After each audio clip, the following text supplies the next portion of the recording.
and you can get a good response. So drug delivery really isn't something that can be overlooked in the future.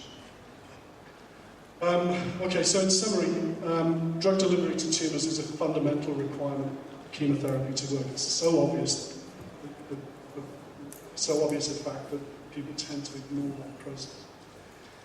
For many drugs, impaired drug delivery and penetration is a major factor that contributes to drug resistance, and that's graphically shown in the case of ER9. Interstitial fluid pressure causes a drop-off in convective fluid flow, and that will further hinder drug penetration.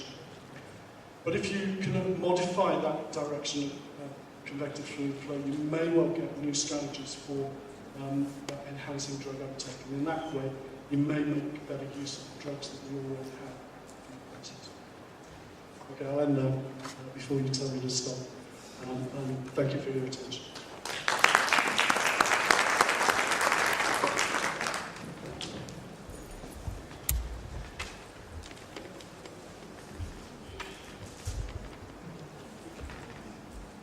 Okay, thank you very much. So this left. Any questions?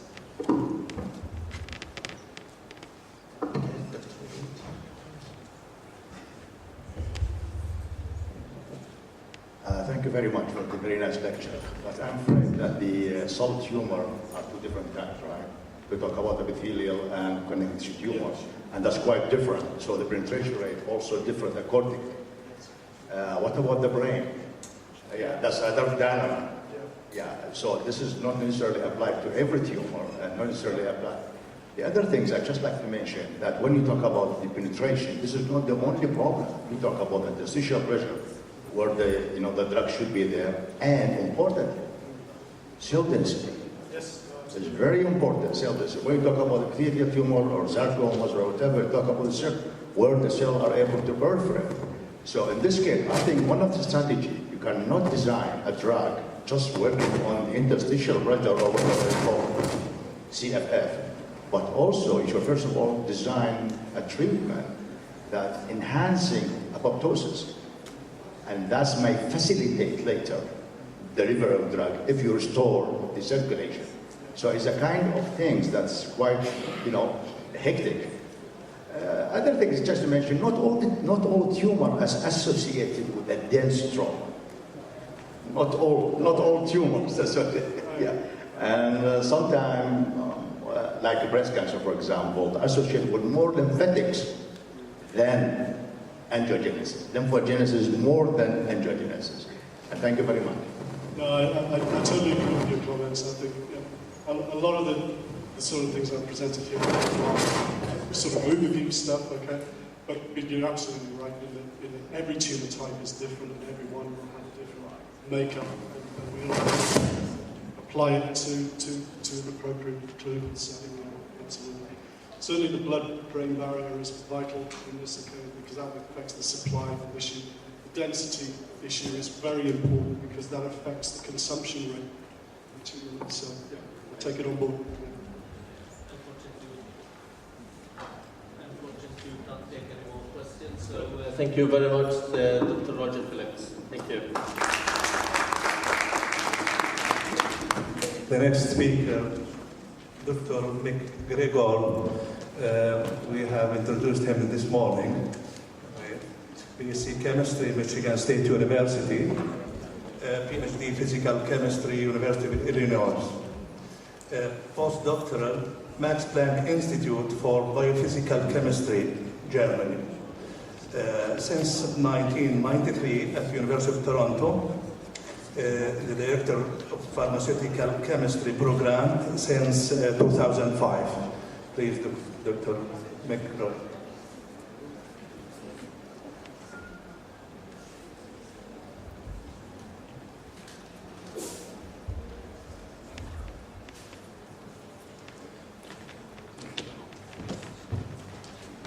Hello. Okay, well, thanks again, and thank you all for hanging around to listen. Obviously, something much more interesting going on.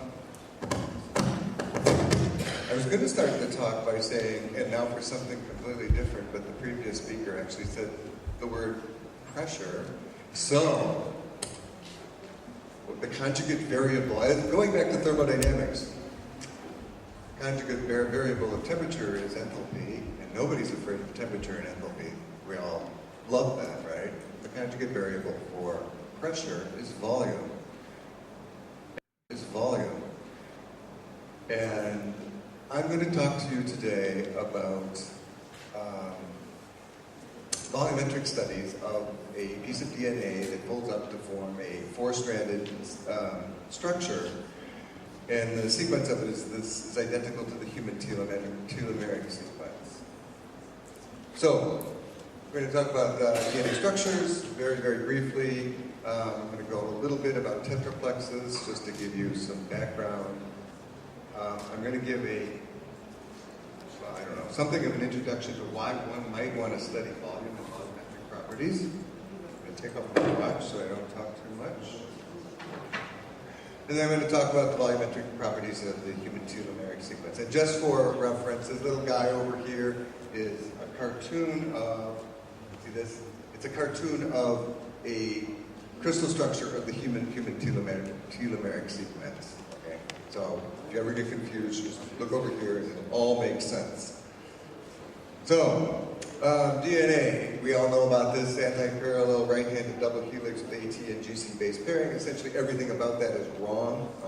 You can have all of that be different, as we know.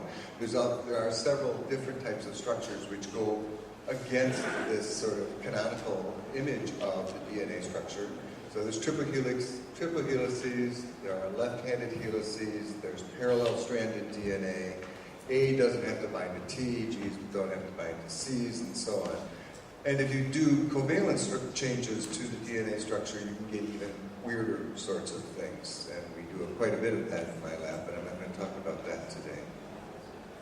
So guanine is probably the most special natural occurring base because, as I just said, A binds to T and G binds to C. Your children in high school know about that. It's just that G is, how should you put it, quite promiscuous. It will do it with almost anybody, and it really likes to do it with itself. You get four of these guys together, and they just like to hang on to each other. So you have two of them.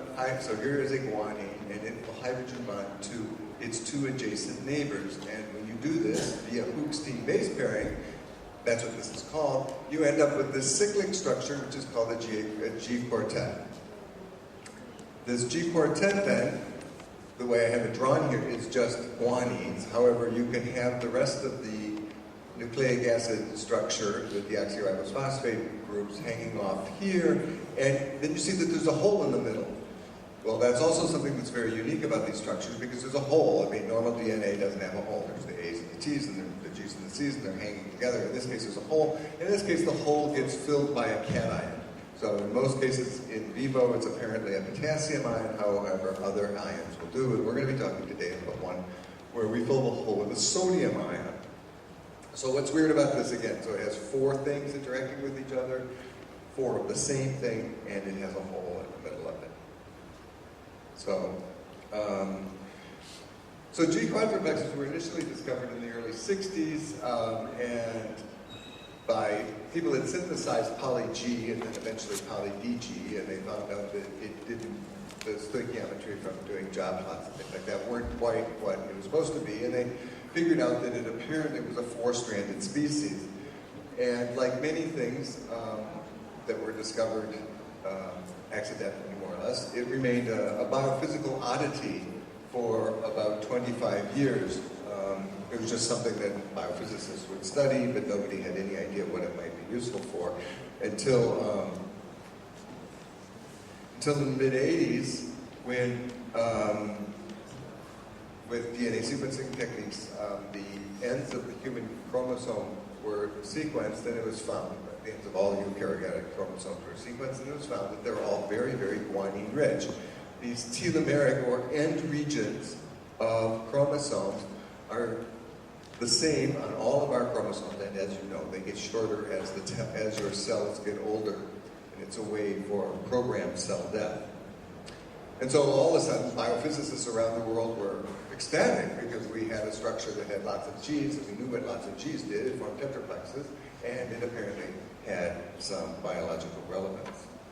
So here's some cartoons of the sorts of things that can form. You can do tetraplexes in lots of different ways. And this goes back to the point that DNA is quite plastic and quite versatile in the sorts of structures that you can form with it. It's not just double-stranded anymore.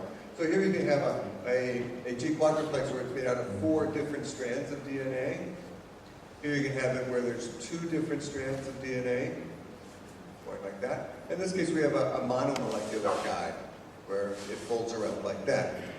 The structure that's formed depends on a lot of different parameters, and that's one of the things we're trying to study right now in my lab, is what parameters are crucial for it. I mean, obviously you need some Gs. However, there's these regions here and here, which are loops.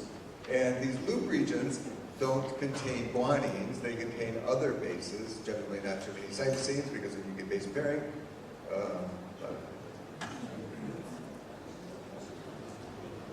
All right, so thank you. There's, I'll stay away from that.